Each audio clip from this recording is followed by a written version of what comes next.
some songs were written as they usually are, you know, maybe with a guitar, or started that way.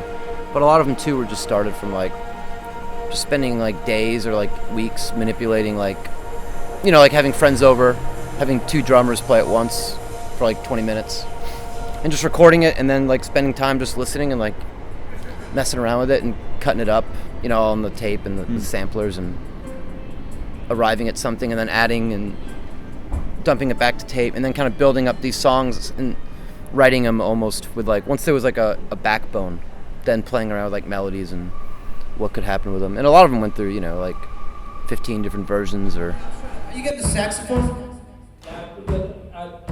If you don't mind, I'll do that at the end. Okay. Sounded cool in that tune, actually.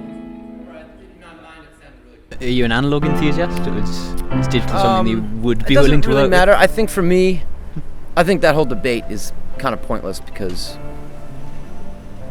for me, the way I work at home, it makes sense for the tape. I just know how to use the board, like plugging it right into the board, you know, or I can like see, like, put the compressor here and then a delay after or something, you know, or strange things just with cables.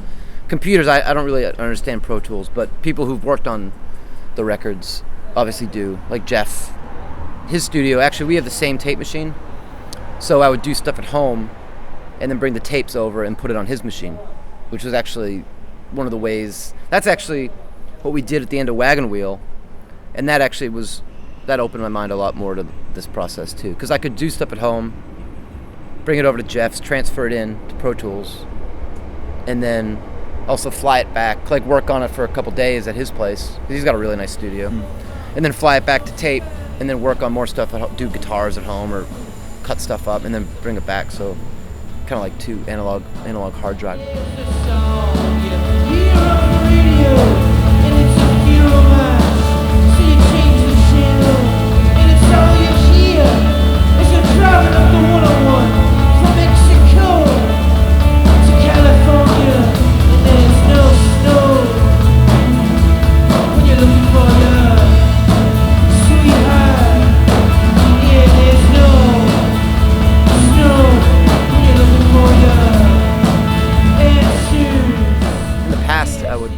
I was a lot more intense with having a notebook, you know, like Springsteen obviously had like a million notebooks for his records, you know, that he holds close to him. But yeah, I don't know what it is. I mean, it's like with the lyrics for this one, a lot of it was like improvised in a way, like over time, like as you're working on a song, like quickly doing like a tape, like you know, I'll have like a few lyric ideas, but never really wrote anything down. And then over the course of a year of a song, you have like 15 different times where you've like done some off-the-cuff lyrics and listened to it for a couple weeks. So when I would finally do the final vocals, it was all kind of like, I kind of like already sung it and like lived it in a way for like a year. So I just would stand up to the mic and just sing it. And so you're not reading anything or, you know, or crossing stuff off. It was just kind of like, had kind of organically ended up being what it was.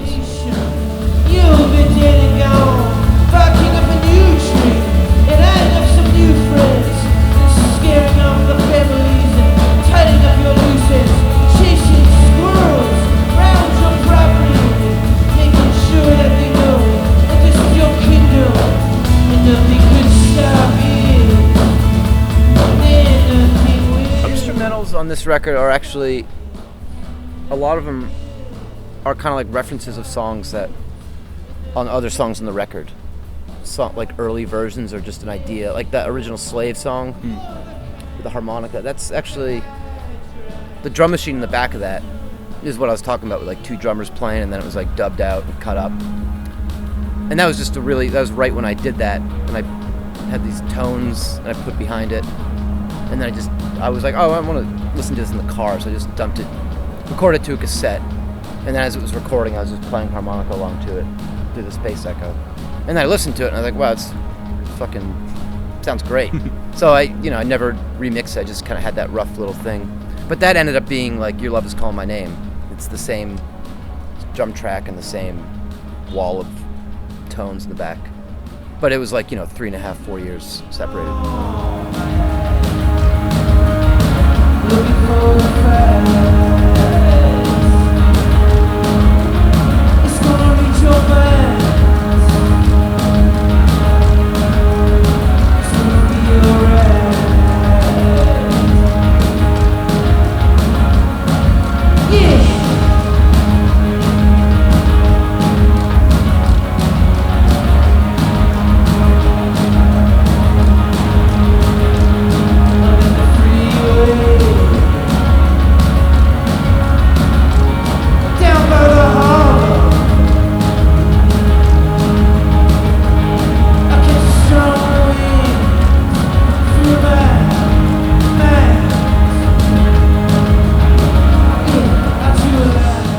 But yeah, the instrumental is like, it is kind of like just messing around with stuff, and like on the animator, the one with the saxophone, that's like the same instrumental mixed like 6 different times with like different like in the moment effects and like just routing in the moment over Jeff's, and then just kind of all put together, just like layers on top of each other.